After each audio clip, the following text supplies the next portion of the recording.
Hi everybody, happy weekend. It's Beth Maitland at the Drama Queen Bee Quilt Studios, but I'm not in the studio. I'm kind of up in my secret little nook and I'm working completely consumed by slow stitching. I thought I would do a quick flip through for you, just a few minutes, looking at some projects that I'm in the process of completing. They're not entirely done, but they will shortly turn up in my Etsy shop. So I wanted you to see these 3 needle books, and basically this is sort of it was important for me to do a little flip through to show you kind of my process and what you can make out of them, and how I combine things to that are just laying around, pieces of scraps and stuff like that, for your own projects, to apply them to your own projects. So anyway, these are 3 needle books. They started out as just a study in how to do slow stitching and layouts and that sort of thing. And so originally when I was working on them, they started out as a piece of linen or a piece of fabric. In this case, it was a print piece of linen on the bottom with this flower printed on it that I thread painted and sort of stitched around. I collaged a few pieces that sort of this is, both of these are lovely prints from French General. I had a pack that I worked on a quilt with, and I had some scraps, and so I'd left them all kind of in a colorway piled downstairs. So I just tore strips and laid them out. I've got a little bit of cotton trim, as you can see, and a friend of mine sent me a packet of things she was clearing out of her drawers in her sewing studio. And thank you, Stacy. This is a lovely little, just a flower, looped flower with a button closure that I tacked to the outside. This is strips of sari fabric that I bought in a bundle to use for all kinds of different projects, and probably I will put a closure. I've got a little pile of them right over here. I might put it like a button closure or something like that, so some kind of a button or a bead, so that when you wrap this, you can wrap it around it or around itself and through.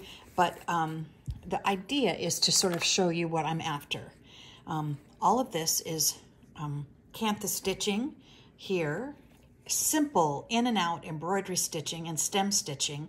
And if you can sew on a button, like I said in an earlier video, you can do slow stitching. Here's a little bit of other just outlining detail with running stitch, and I'd have filled in the blanks sort of with a few stitches just to add texture and keep everything together. And then some of this, I put the layers together by the machine with a zigzag. So you can cross over from machine to hand stitching and back again in construction. So inside,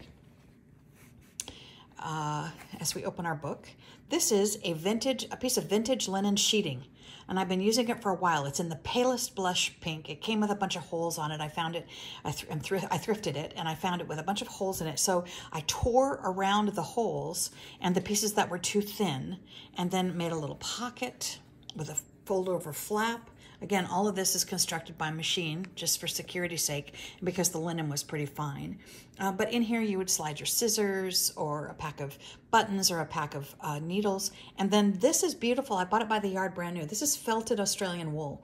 I bought it at a specialty quilt shop, and it's just beautiful and thick and already felted for the pages where the needles and pins will go. I've sewed this down by machine with a zigzag stitch, and I'm going to insert a few other pages, maybe only 2 pages, but I'm going to insert additional pages in here, sewn in, and they will have some pockets and some other places to store little sewing tools and the like. And then I may embellish and do a little more stitching. But this is the basic construction of a very simple and lovely needle case. And again, it's hard to know when to stop, because you can just keep going and going and finding things to add and buttons and bobs to sew on. But at some point, I wanted you to sort of see the process of construction. That's the first book. Here's a neutral version, and combines some other elements of things that I had just laying around the studio.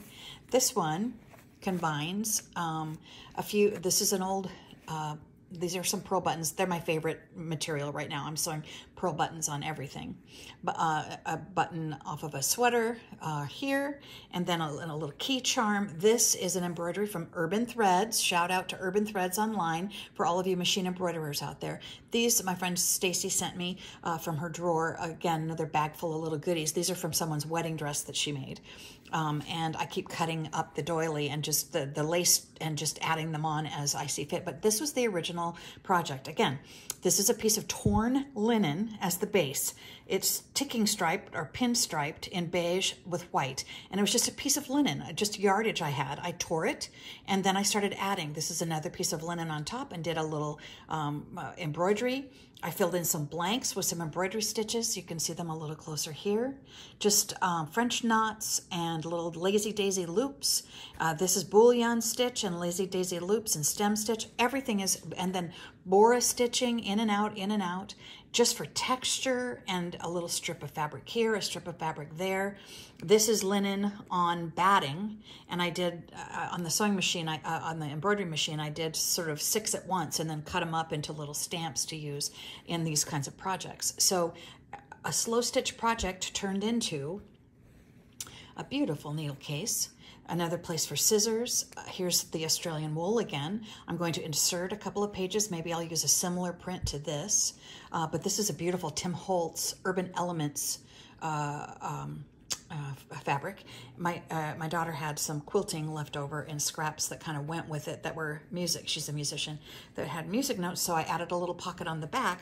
And then again, the 2 pages that I insert here will give more little places to store things. And then I don't think I will do anything other than this kind of a closure on this. You can go both directions and tie a bow, or you can just tuck it into itself. But I like the sari fabric as a little easy tie. But this is how slow stitch projects turn into things. And the very last one, a pale pink colorway. Again, the sari tie, but take a look at this one. This is more of a fabric collage and more Cantha / Bora stitching, but I loved this. I guess I have it upside down. Sorry. These are just simple little leftover quilting scraps that I had that I layered in sort of a fabric collage in florals and pink and green. And then there's a piece of linen over the top. I just stitched all of this stuff down with a running stitch, loose, not perfect. Did my little embroidery, little kind of French knots, and just stem stitching, and just in and out, just seed stitching. And then all over, just adding texture, a little running stitch and vine with little French knots, a little around the shape of the 2, love those pearl buttons, a mother of pearl buttons, and then another button from a sweater cut off of something.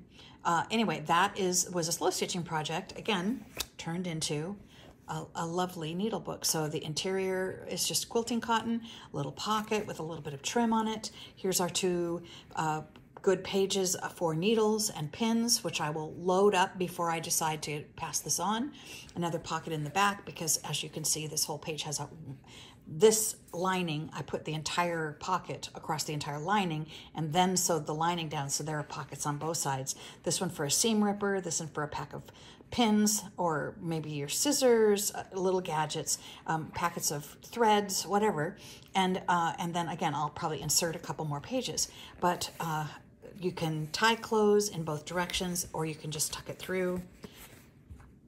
This is a little flip through of whatever is working on my table. I'm going to go downstairs over the weekend and add the pages and finish these up. But this is how we do. My little slow stitching efforts continue. Thanks for checking in with me. Thanks for watching my little flip through. I hope you're having a great time, and I hope you find some time to be creative today. Let's make something.